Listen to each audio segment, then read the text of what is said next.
So for the last few weeks, we've all been inundated with the main tips on how to stay COVID-free like kokanee. Not that type of kokanee.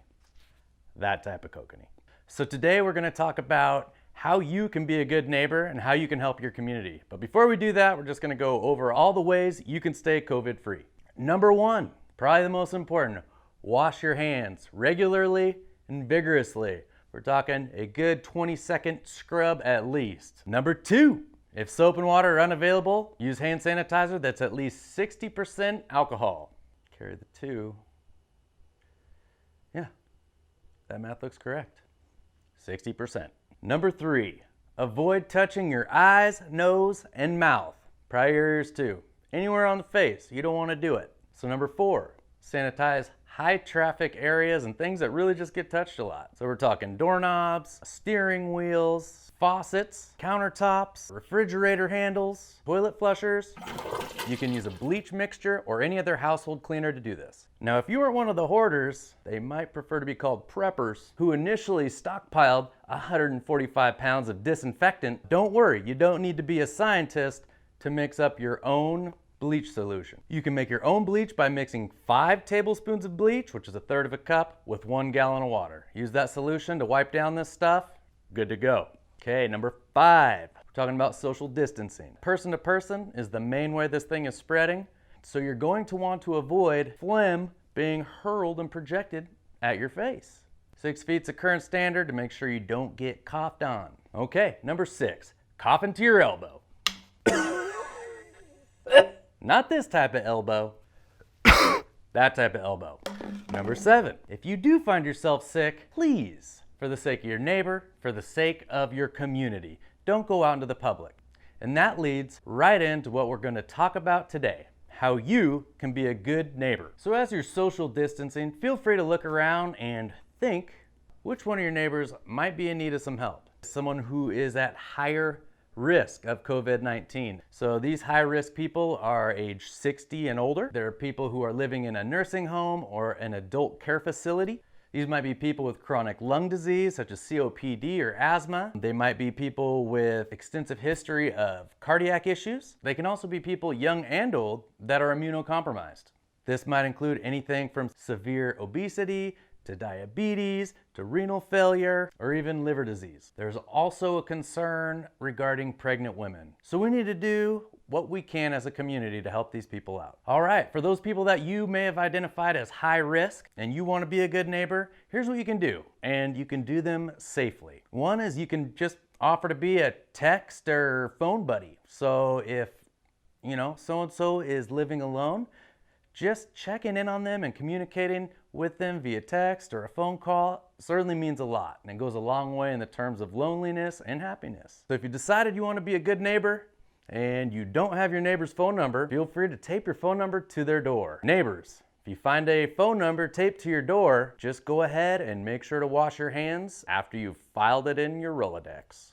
All right, another thing you can do is if you hoarded, you can make it right. So if you're one of those people that went out and bought 4,322 rolls of toilet paper, hey, look around your neighborhood and see who might need some. I mean, you don't need to check their bathrooms, but you can ask around and you can find a way to distribute that to some people who might need it a little more than you. Okay, so one of the most important things you can do for community members that are high risk is running some errands for them. This can include anything from doing some grocery shopping to picking up prescriptions. There's a couple things we want to consider to make sure we do this safely. One thing is just wash your hands before you go. While you're in the store, you're going to want to limit yourself. There's a few ways you can limit yourself. Limit the number of times you have to visit the store. Make sure you have a good list. Make sure you know all your neighbors' needs.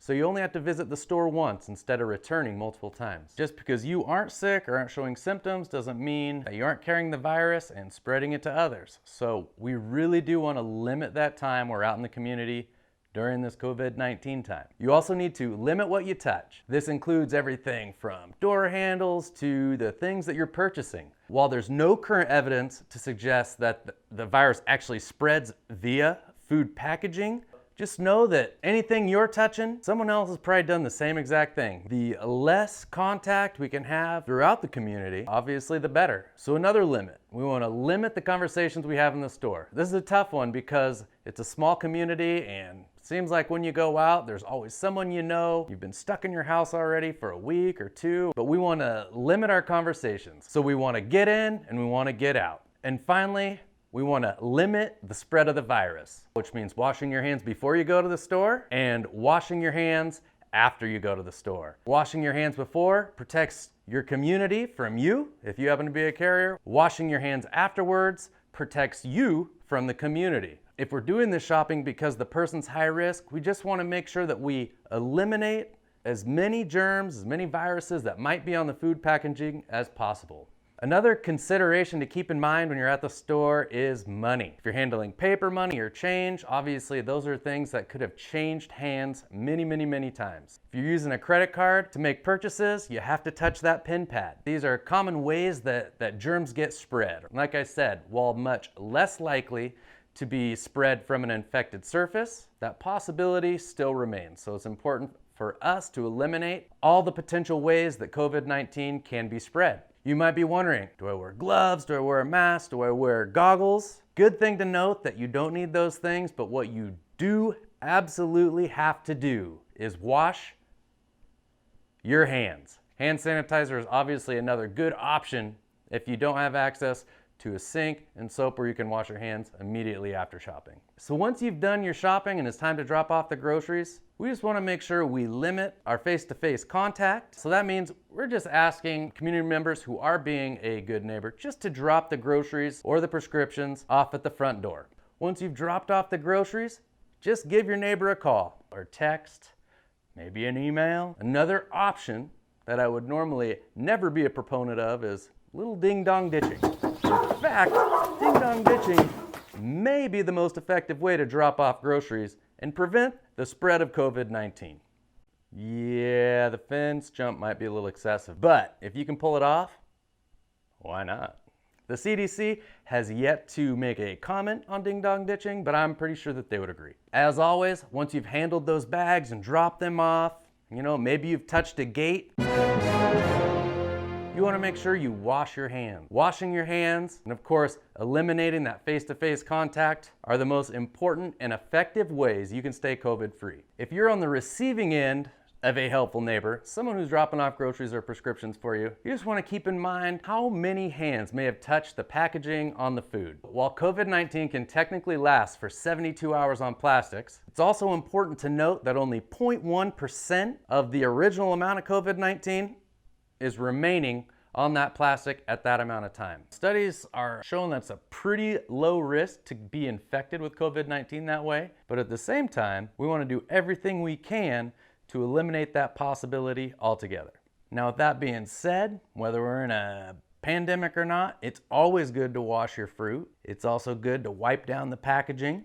We can get rid of the plastic bags or whatever your fruit may come in. We can throw away or recycle the cardboard that maybe holds diapers. We can get rid of the plastic packaging that goes around the big bulk-sized toilet paper rolls, if you're lucky enough to secure some toilet paper. So once you've discarded the original packaging that may have been touched by all sorts of people and coughed on in the store, the same rules apply. You have to wash your hands. And the final way you can be a good neighbor, or in this sense, a good community member, is by supporting the local businesses that are really struggling during this time. So something to note regarding takeout food is that it poses an extremely low risk of any sort of COVID-19 infection. This is because food workers already have a super high standard for sanitary practices. So if you're getting takeout, just go ahead and wash your hands after you've handled the plastic bags or whatever containers the food came in. We just want to thank you for watching this public service announcement regarding COVID-19 in the Lake Chelan Valley. Lake Chelan EMS